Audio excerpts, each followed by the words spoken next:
ብስሚላህ ሰላቱ ሰላም አላ ረሱሊላህ ሰለላሁ ዐለይሂ ወሰለም። ዛሬ ኢንሻአላህ አረብኛ ክፍል 15 እናያለን። እንግዲህ የመጀመሪያ ክፍል ስምን እያየን ነበር። ከስም ከፊዕልና ከሐርፍ ላይ ስምን እያየን የስምን አራት ባህሪያቶች ካየን በኋላ ቀጥለን ያየነው ሐረግ ነበር። 5 አይነት ሐረጎችን አይተን ነበር።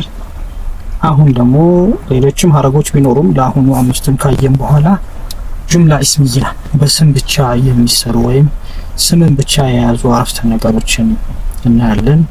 ጁምላ ኢስሚያ ይባላል በአረብኛ፣ ኖሚናል ሴንቴንስ ይባላል በእንግሊዝኛ። እነዚህ ምን አይነት አረፍተ ነገሮች ናቸው? ልክ በአማርኛም ነኝ፣ ናቸው፣ ነች፣ ናት፣ ነው፣ እኔ የመሳሰሉት ነገሮች ብቻ ነው እንጂ ሌላ ግስ የሌላቸው ማለት ነው። ግስ ወይም ፊዕል የሌላቸው ናቸው። ስለዚህ ጁምላ ኢስሚያ የምንለው ያ ነው። እንግሊዝኛ ኖሚናል ሴንቴንስ ኢዝ፣ አር የመሳሰሉት ነገር ከሌለበት እነሱም ኖሚናል ሴንቴንስ ይሏቸዋል። ያ ነው። ከነዚህ እንግዲህ የመጀመሪያው በአረብኛ ላይ ጁምላ ኢስሚያ የምንላቸው ብዙ ጊዜ ባለቤት ተውላጠ ስሞች የምንላቸው ተውላጠ ስም ስናይ ትዝ ይላችሁ ከሆነ ባለቤት የሚባሉት ሁወ፣ ሁማ፣ ሁም፣ ሂየ፣ ሁማ፣ ሁነ፣ አንተ፣ አንቲ፣ አንተ፣ አንቱማ፣ አንቱም፣ አንቲ፣ አንቱማ፣ አንቱም፣ አንቱነ፣ አነ፣ ነህኑ። እነዚህ 14ቱ ባለቤት ባለቤት ሆነው ሲመጡ ማለት ባለቤት ተውላጠ ስም ሆኖ ባለቤት ሆነው በሚመጡበት ጊዜ ለምን ተሳቢ ተውላጠ ስም በሚሆኑበት ጊዜ የአሁኑን ፎርም ስለማይዙ ሌላ አይነት ስም አይተን ስለነበረ ነው። እነሱ ከመጡ ብዙ ጊዜ እነሱ የአረፍተ ነገሩ ባለቤት ናቸው። ባለቤት ተውላጠ ስሞች ከመጡ የአረፍተ ነገሩ ባለቤት ናቸው ወይም ሰብጀክት ናቸው። የአረፍተ ነገሩ ሰብጀክት ናቸው። ቀጥሎ የሚመጣው ፕሪዲኬት ይሆናል ወይም ተሳቢ ይሆናል ማለት ነውና የሚቀጥለውም ስም ሆኖ እነሱ ተውላጠ ስሞች መጥተው የሚቀጥለውም ስም ከሆነ ምን ይፈጠራል? በመሃላቸው ባለቤትና ተሳቢ ያለ ማለት ነው። ስለዚህ ነኝ፣ ናቸው፣ ነው ምናምን የሚሉት እንደ ኮመን ሴንስ ሁኔታውን አይተን ለምሳሌ የመጀመሪያው ብናይ አነ ሙስሊም የሚለውን እኔ አነ ምንድነው? እኔ ማለት ነው። ይሄ ባለቤት ተውላጠ ስም ነው። የሚቀጥለው ሙስሊምም ስም ነው። እኔ ሙስሊም ነኝ። አሁን አረብኛው ላይ ነኝ የሚለው አይታይም፣ ግን በቃ በእንደዚህ አይነት ኮንዲሽኖች ስንፈስረው እኔ ሙስሊም ነኝ ብለን ነው የምንለው። ልክ አሁን በእንግሊዝኛ ቢሆን ይሄ አይ አም ሙስሊም ነው የምለው፣ አም የሚለው አለ ማለት ነውና አረብኛ ላይ ግን አነ ሙስሊሙን ነው የምለው። ስለዚህ ይህ አሁን ሁለቱም ስም ናቸው። ይህ አረፍተ ነገር የተሰራው በስሞች ብቻ ነው ማለት ነው። ቀጠለና ጠቋሚ ስሞችና አል የሚለው ካልተከተላቸው አረፍተ ነገር ማለት ናቸው። ባለፈው አል ሲከተላቸው ምንድነው ብለን ነበር? አል ሲከተላቸው ስሙል ኢሻራና ሙሻሩን ኢለይሂ ይባላል ያ እንትኑ ማለት ነው። ግን አል ከሌለው ወደ አረፍተ ነገር ይከተላል። ለምሳሌ ሃዳ በይቱ፣ ሃዳ በይቱ። አሁን ከሃዳ በኋላ ስሙል ኢሻራ ሃዳ ነው። አልበይት ሳይሆን በይቱን ስለሆነ ይህ ቤት ነው የሚለውን ነገር ያዘልን ማለት ነው። ቀጠለና ሐርፍ ነስብና ስሞቹ በአብዛኛው የአረፍተ ነገሩ ባለቤት ነው። ሐርፍ ነስብ ብለን ያሳለፍነው አለ ሐረግ ላይ ያ ሐርፍ ነፍስ ቀጥሎ ከሱ በኋላ ስሞች ሐርፍ ነስብና ስሙ አንድ ላይ የአረፍተ ነገሩ ባለቤት ይሆናል። ቀጥሎ የሚመጣው ነገር ስሞች ከሆኑ አሁንም እነሱ የአረፍተ ነገር ባለቤት ሆኑ ማለት የሚቀጥለው ምንድነው? ተሳቢ ነው ወይም ደግሞ ፕሬዲኬት ነው ማለት ነው። ያ ሰብጀክቲቭ ነው። ለምሳሌ ሐርፍ ነስብና ኢነላህ የሚለው ኢነ ሐርፍ ነስብ ነው፣ አላህ ስሙ ነው። አላህ ላይ ነው። አሁን እዚህ ጋር ኢነ በመኖሩ አላህ ሆነ፣ ነስብ ሆነ። ይሄ ኢነ ይሄንን ነው። ስለዚህ ይሄ ሐርፍ ነስብ ነው፣ ይሄ ስሙ ነው። ስሙ ከዛ ቀጥሎ ሌሎቹ አላ ኩሊ ሸይን ቀዲር በሁሉ ነገር ላይ ቻይ ነው የሚለው መጣት። ይህ አሁን ኖሚናል ሴንቴንስስ ወይም ጁምላ ኢስሚያ ከምንላቸው ነው ማለት ነው።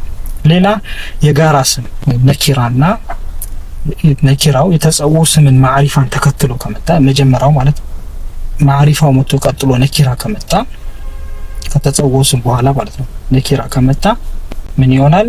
ያኔም አረፍተ ነገር ይሆናል። ለምሳሌ አልኩቱቡ ማዕሪፋ ነው። አልኩቱቡ ማዕሪፋ ነው። ከዛ ሰጊረቱን ምንድነው? ሰጊረቱን ይሄ ነኪራ ነው። ስለዚህ በዚህ ጊዜ ምን ተፈጠረ? መጽሐፎቹ ትንሽ ናቸው። አሁንም ወደ አረፍተ ነገርነት ተቀየረ ማለት ነው። አምስተኛው በሁለት ሐረጎች መካከል አረፍተ ነገር ይሆናል። ሁለት ሐረግ ብለን የተማርናቸው 5 አይነት ሐረጎች አሉ። አንድ ሐረግ አልቆ ሌላ ሐረግ ከጀመረ በሁለቱ መሃል ብሬክ አለ። ብሬኩ ላይ አሁንም ወደ አረፍተ ነገር ይሆናል። ሁለቱም በሐረግ መልኩ ማያያዝ አልቻልንም ማለት ምን ይሆናል? ይህም አረፍተ ነገር ይሰራልናል ማለት ነው። ለምሳሌ አረጁሉ ፊዳር አልኩኝ። ይሄ ጃር መጅሩር ነው። ፊዳር አረጁሉ ደግሞ ለብቻው ነው። ሁለቱን ማያያዝ አልቻልኩም።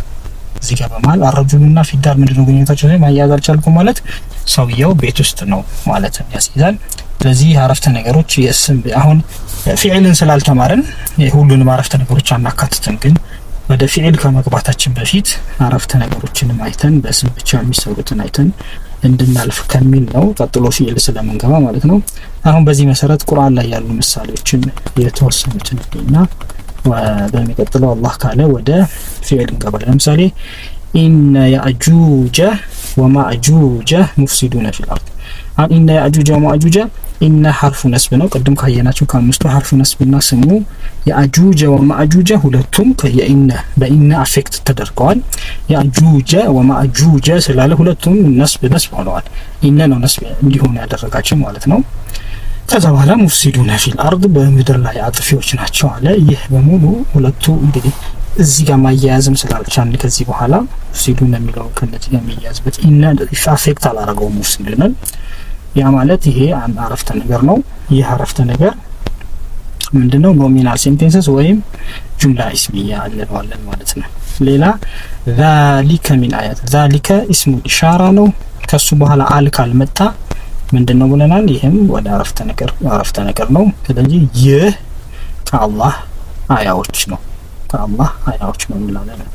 ሌላ ኢላሁኩም ኢላሁ ዋሂድ፣ ኢላሁኩም የሚለው ኢላሁኩም አሁን ሙዳፍ ኢለይሂ ነው። ከዚህ በኋላ ኢላሁኩም እና ይሄንን ማያዝ ስላልቻልኩኝ ኢላሁኩም ኢላሁ ዋሂድ። ይሄ ነገር ከአንድ በላይም ነው ይችላል። ኢላሁኩም ሌላኛው እንትኑ ምንድነው? ማዕሪፋ ነው። ከማዕሪፋ በኋላ ነኪራ መጣ፣ ኢላሁን ነኪራ መጣ። ይሄንን መጠቀም እንችላለን። እንዲሁም አልሐቁ ሚን ረቢኩም፣ አልሐቁ አሁን እና ሚን ረቢኩም ላይ ምንም ማገናኘት አልቻልንም። አንድ ሁለተኛ ይሄ ማዕሪፋ ነው። ይሄኛው ደግሞ ሚን ረቢኩምም ጃር መጅሩር ነው። ስለዚህ አሁን ምንድነው በዚህ መሀልም አረፍተ ነገር እንሰራለን ማለት ነው።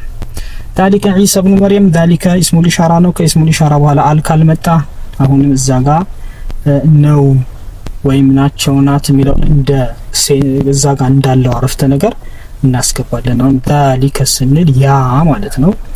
ዒሳ ኢብኑ መርየም፣ ዒሳ የመርየም ልጅ ነው የሚለውን ያስገባልናል ማለት ነው። አነ አክሰሩ ሚንከ ማለን አነ ብሎ ምን ብለናል? ይሄ ደግሞ ተውላጠ ስም መጀመሪያ ላይ ከመጣ አነ ብሎ አክሰሩ ሚንከ ካንተ የበዛ ነኝ ማለን በገንዘብ በኩል ማለ የሚለው ምን አክሰርን ምንድነው የበዛ የሚለውን ይነግረናል ማለት ነው። አነ ረቡከ አነ የሚለው አሁንም ተውላጠ ስም ነው። ከዛ እሷ ባለቤት ይሆናል። ረቡከ ጃር መጅሩር ነው። ረቡከ ሙዳፍ ኢለይሂ ነው። አሁንም እንደዚህ ፈጠራ ማለት ነው። ስለዚህ ሌሎችንም በዚህ አይነት መልኩ እናያለን። አላህ ካለ በሚቀጥለው ኢንሻአላህ ምን እናያለን ማለት ነው። ፊዕል እንገባለን። ለዛሬው በዚህ በቃናል። ሰላም አለይኩም ወራህመቱላሂ ወበረካቱ።